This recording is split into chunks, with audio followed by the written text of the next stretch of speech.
Hey guys, welcome back to the channel. If you're new here, hit subscribe and that notification bell because today we're doing something big. We're talking about one of the most shocking falls from grace in reality television history, the Duggar family. Hit TLC show that made them America's favorite conservative Christian family. Matching outfits, no birth control, courtships instead of dating, homeschooling, and this image of perfect faith and family values. They had book deals, political connections, millions of viewers. And then it all came crashing down, not once, not twice, but in wave after wave of revelations that left people asking, how much did they know? And how deep did the secrets go? From the 2015 molestation scandal that ended 19 kids and counting, to the Ashley Madison betrayal, to the 2021 child pornography conviction that sent Josh Duggar to federal prison, and even new developments as recently as 2026. This is the complete unfiltered history of the rise and fall of the Duggar family. We're going deep the timeline, the police reports, the family statements, the IBLP connection, what the sisters have said since, and where everyone stands today in 2026. Viewer discretion is advised. This story involves child sexual abuse and exploitation. I'll handle it with care, but the facts are disturbing. All right, let's start at the very beginning. The rise, building the perfect family. Jim Bob Duggar was born in 1965 in Arkansas, Michelle Ruark in 1966. They got married in July 1984. She was 17, he was 19. Early on, they used birth control, but after a miscarriage, they had this moment where they decided they were going to let God decide how many children they had. No more pills, no more planning, just faith. Josh was born in 1988. Then the twins Jana and John David in 1990, Jill in 91, Jess in 92, Jinger 93, and it just kept going. 19 kids total, 10 boys, 9 girls, all names starting with J. They were deeply involved with Bill Gothard's Institute in Basic Life Principles, IBLP. This strict authoritarian brand of Christianity that emphasized huge families, homeschooling with their ATY curriculum, girls in long skirts, boys as future leaders, and this idea that children are a blessing and a quiver full of arrows. If you have not gone through the basics seminar, I highly recommend it. IBLP. They weren't officially quiverful in name, but they lived it. Modesty, purity, courtship, dating with a purpose and parental approval, no rock music, no shorts for the girls, the whole package. In 2002, Jim Bob ran for U.S. Senate and lost, but a New York Times photo of this giant smiling family at the polls caught attention. That led to magazine articles, then a Discovery Health special in 2004, then TLC came calling. September 29, 2008, 17 Kids and Counting premieres. It becomes 18 kids, then 19 Kids and Counting. 10 seasons, over 200 episodes. They were everywhere: book deals, speaking tours, political lobbying. Josh even worked at the Family Research Council in D.C. as a political operative. On the surface, this beautiful, faith-filled, debt-free, joyful mega-family, America couldn't get enough. But behind the cameras, things were already darker than anyone knew. Here's where the story gets heavy, guys. Sometime in early 2002, when Josh was 14, he started molesting girls in the house. At least 5 victims total, 4 of them his own younger sisters, and at least 1 non-family member. The abuse went on for over a year, touching while they were sleeping. One incident while a little sister sat on someone's lap reading a book. Josh eventually confessed to his parents. According to the later police report, Jim Bob knew by March 2002, but didn't report it to authorities for a full year. They talked to church elders instead. They sent Josh to live with a family friend for 3 months in 2003, basically construction work, not professional counseling. In July 2003, they finally took him to a state trooper they knew. Josh confessed again. No charges were filed. The statute of limitations would later protect him from prosecution for those crimes. Fast forward to 2006. The family was scheduled to appear on Oprah. An anonymous tip came in about Josh's past. Producers canceled the appearance. Arkansas police opened an investigation. But again, statute of limitations. No charges.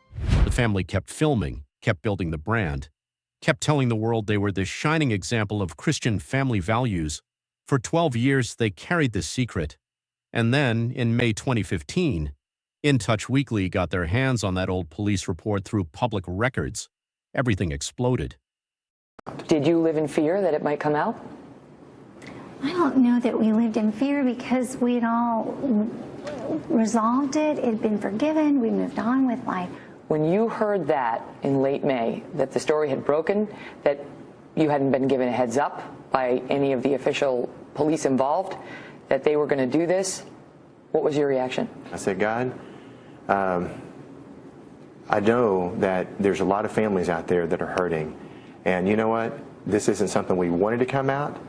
But if people can see that Josh, who did these very bad things when he was a young person, that God could forgive him for these terrible things, then I hope other people realize that God can forgive them and also make them a new creature. Josh immediately resigned from his job at the Family Research Council.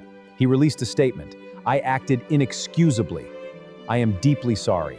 The family put out statements too. They said they had sought biblical counseling, that Josh had repented, that there had been no further incidents since 2003.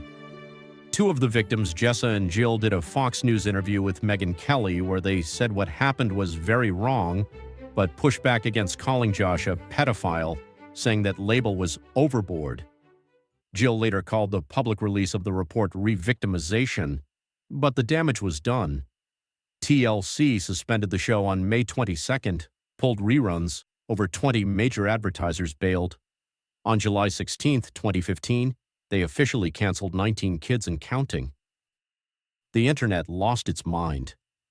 People who had defended the family's values for years suddenly saw hypocrisy on a massive scale. How do you preach purity and modesty on national television while having covered up sexual abuse in your own home for over a decade? The sisters who were victims, some have spoken more openly in the years since. Jill Dillard's 2023 book, Counting the Cost, painted a picture of a family that prioritized reputation and control. Jinger Volo has talked about disentangling from fear-based teachings, but in that moment in 2015, the brand was in freefall. Ashley Madison and the hypocrisy compounds. Just when you thought it couldn't get worse. August 2015. The Ashley Madison hack. The adultery website gets breached and millions of user accounts are exposed. So when this came out, he issued his statement. Now we have his initial statement. Let me read it for you. He says, I've been the biggest hypocrite ever while espousing faith and family values.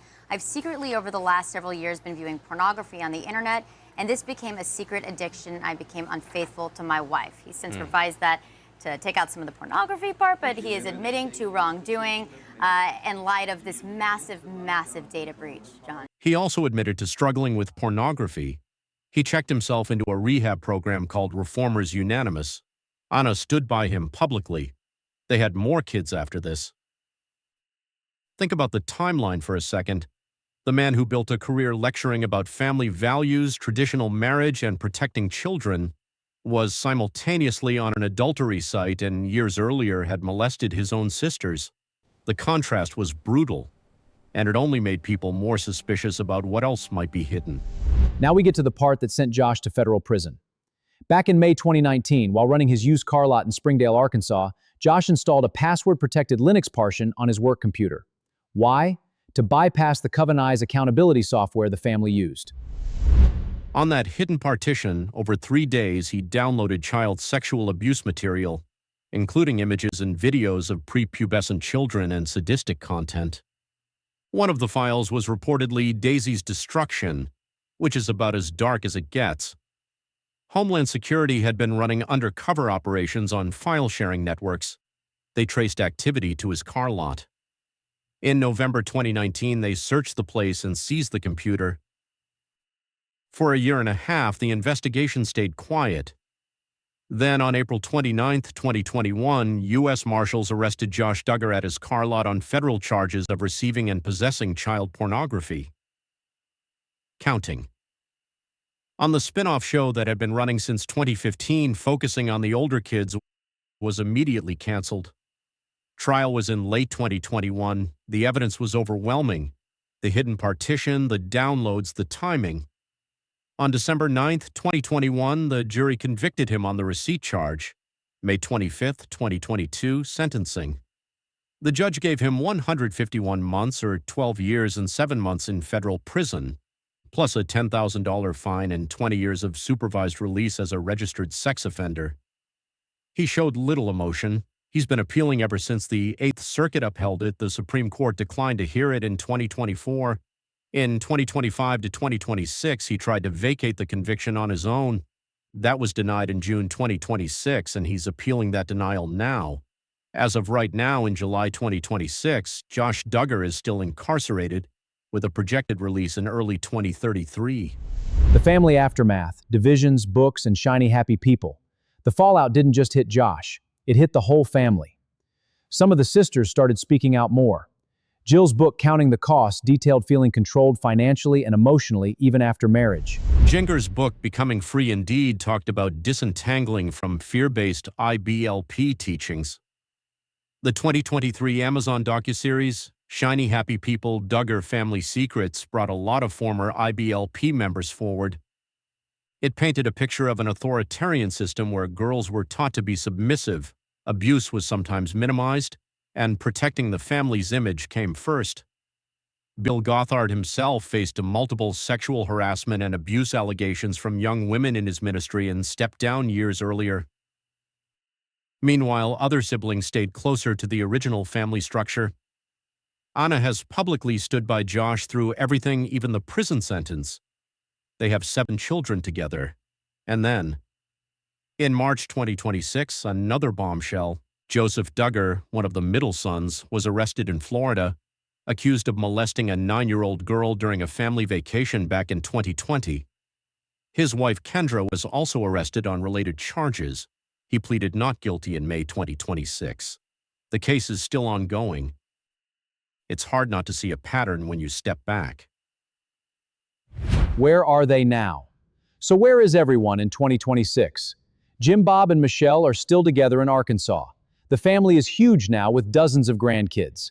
Some siblings are still very close, others have carved out more independent lives. Jana got married in 2024 and had her first baby in late 2025. Jinger lives in California with Jeremy and their kids and seems to have built a quieter life. Jill and Derek have been more vocal about their journey. Jessa and Ben are still having kids and posting family content.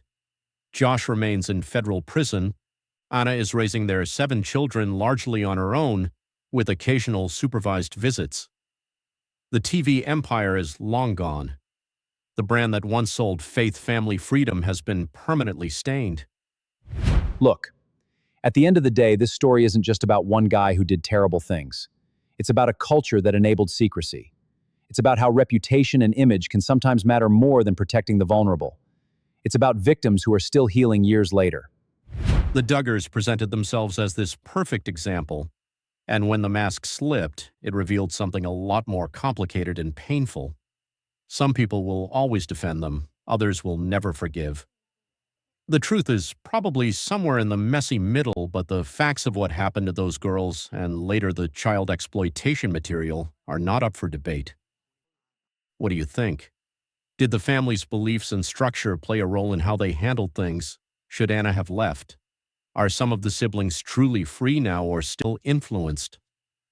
Drop your thoughts in the comments. I read every single one. If this story affected you, there are resources in the description for survivors of abuse.